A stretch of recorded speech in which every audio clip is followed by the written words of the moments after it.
అందరికీ నమస్తే welcome to top Telugu TV నేను మీ రమ్య మన సినీ ఇండస్ట్రీలో ప్రతి ఒక్క హీరో కూడా వాళ్ళదైన శైలిలో ఒక కథ ఎంచుకొని వెండి తెర ముందుకు వస్తారు అయితే భైరవం అనే ఈ ఒక హిందీ డబ్బుడ్ మూవీని రీమేక్ చేసి మన తెలుగులో చేస్తున్నారు దీంట్లో హీరోస్గా నారా రోహిత్ అలాగే మంచు మనోజ్ బెల్లంకొండ శ్రీనివాస్ వీళ్ళు ముగ్గురు కూడా మెయిన్ లీడ్స్గా నటిస్తున్న ఈ సినిమా అనేది ఈ రోజు రిలీజ్ కాబోతుంది దీంట్లో ఒక ముఖ్యమైన పాత్రను దర్శకుడు శంకర్ వాళ్ళ కూతురు అదితి శంకర్ ఆమె నటించబోతుంది అయితే ఈ సినిమాలో స్టోరీ పాయింట్ ఏంటి అంటే ఒక ఊర్లో వారాహి అమ్మవారు ఉంటారు ఆ వారాహి అమ్మవారిని చూసుకునేది టోటల్గా ఆ టెంపుల్ని చూసుకునేది ఈ ముగ్గురు హీరోస్ అయిన మంచు మనోజ్ నారా రోహిత్ అలాగే బెల్లంకొండ శ్రీనివాస్ అయితే వీళ్ళు చూసుకుంటూ ఉండగా ఆ టెంపుల్లో ఉన్న సంపదలను ఆభరణాలను ఇవన్నిటిని కూడా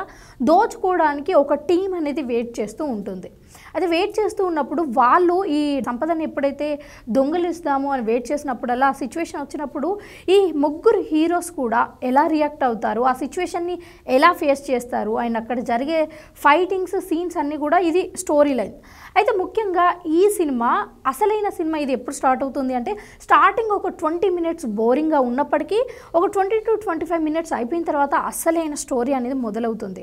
కొంచెం స్టోరీ ట్విస్ట్లు అనేటివి కూడా చాలా ఎక్కువగానే ఉన్నాయి భారీ అంచనాలకైతే సరిపడదు బట్ ఈ స్టోరీ మాత్రం బాగుంది అయితే ఇక్కడ అదితి శంకర్ అనే ఆమె కూడా చాలా ముఖ్యమైన పాత్ర పోషిస్తున్నారు ఎప్పుడైతే ఇంటర్వెల్ సీన్ అవుతుందో అప్పటి నుంచి కూడా కొంచెం లవ్ సీన్స్ కానీ లేకపోతే కుటుంబం ఎమోషనల్ సీన్స్ బాగున్నాయి ఈ ఫ్యామిలీ ఎమోషనల్ డ్రామా అనేది మంచిగా కనెక్ట్ అవుతుంది ప్రజలకి బట్ ఈ లవ్ సీన్స్ అనేటివి కొంచెం అతిగా పెంచినట్టుగా అనిపిస్తుంది అండ్ ఫైటింగ్ సీన్స్ వచ్చేసరికి నారా రోహిత్ ఫైటింగ్ సీన్స్ అయితే అద్భుతంగా ఉన్నాయి వీళ్ళ ముగ్గురు కూడా ఫైటింగ్స్ అయితే బాగా చేశారు అండ్ మ్యూజిక్ ఈ సీక్వెన్స్ ఇదంతా కూడా ఒకసారి ఆలోచిస్తే మ్యూజిక్ వరకు ఒక సాంగ్ అయితే బాగుంది గిచ్చకండి అని ప్రమోషన్స్లో కూడా చాలా బాగా ప్రమోట్ చేశారు ఆ సాంగ్ మట్టికి నాకైతే నా పర్సనల్ ఒపీనియన్ నాకైతే ఏ సాంగ్ నచ్చలేదు అండ్ ఇక్కడ వేరే ఆర్టిస్టులు కూడా సినిమాలో నటించిన ఆర్టిస్టులు అందరూ కూడా వాళ్ళదైన శైలిలో వాళ్ళు చాలా మంచిగా నటించారు అండ్ ఈ డైరెక్టర్ విజయ్ కూడా ఆ రీమేక్ మూవీని అచ్చుగుద్దినట్టుగా మన తెలుగులో కూడా తీయడానికి చాలా ప్రయత్నించాడు అండ్ దర్శకత్వం స్క్రీన్ ప్లే కూడా నాకైతే నచ్చింది అండ్ మ్యూజిక్ బ్యాక్గ్రౌండ్ కొంచెం చూసుకుంటే బాగుండు అని నాకు అనిపించింది అండ్ ఇక్కడ ఇంకొక విషయం వచ్చేసరికి ఈ మూవీకి ముందే ఇది కేవలం ఒక 3 నెలల పాటు తీసిన మూవీ మాత్రమే అయినప్పటికీ ప్రమోషన్స్లో మాత్రం అద్భుతంగా ప్రమోట్ చేసేసరికి ఈ మూవీ అయితే బాగుంది నాకేం చెప్పాలి అనిపించింది అంటే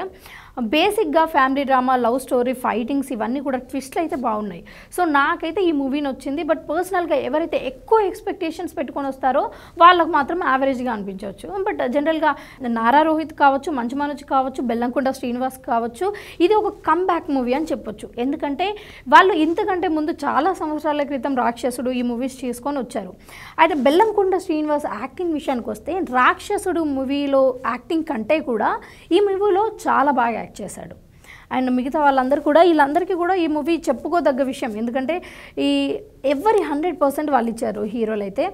ఈ 3 నెలల పాటు తీసిన ఈ మూవీ ఇంత అద్భుతంగా వచ్చిందైతే గ్రేట్గా చెప్పుకోవచ్చు అండ్ మన తెలుగు ఇండస్ట్రీలో చాలా మట్టుకు అంటే ఈ రోజు వరకు కూడా చాలా డేస్ అయిపోతుంది ఒక అందరు హీరోస్ కలిపి అంటే డూయెట్లో కానీ ముగ్గురు కలిసి హీరోలు ఒక మూవీలో నటించడం కానీ ఇవన్నీ చాలా డేస్ అయిపోతుంది మళ్ళీ సీతమ్మ వాకిట్లో సిరిమల్లె చెట్టు అలాంటి సినిమా వైబ్ అనేది నాకు అనిపించింది ఎందుకంటే మళ్ళీ అంతే ఫేమ్ ఉన్న ముగ్గురు హీరోలు కలిసి ఒక్క మూవీ చేయడం అంటే చాలా డేస్ అయిపోతుంది కదా మన తెలుగు సినీ ఇండస్ట్రీకి సో వీళ్ళ ముగ్గురికి కూడా ఇది కంబ్యాక్ మూవీనే అని చెప్పుకోవచ్చు ఎందుకంటే వీళ్ళు ముగ్గురు కూడా ఇంతకుముందు చేసిన సినిమాలు చాలా సంవత్సరాలు అయిపోతుంది కాబట్టి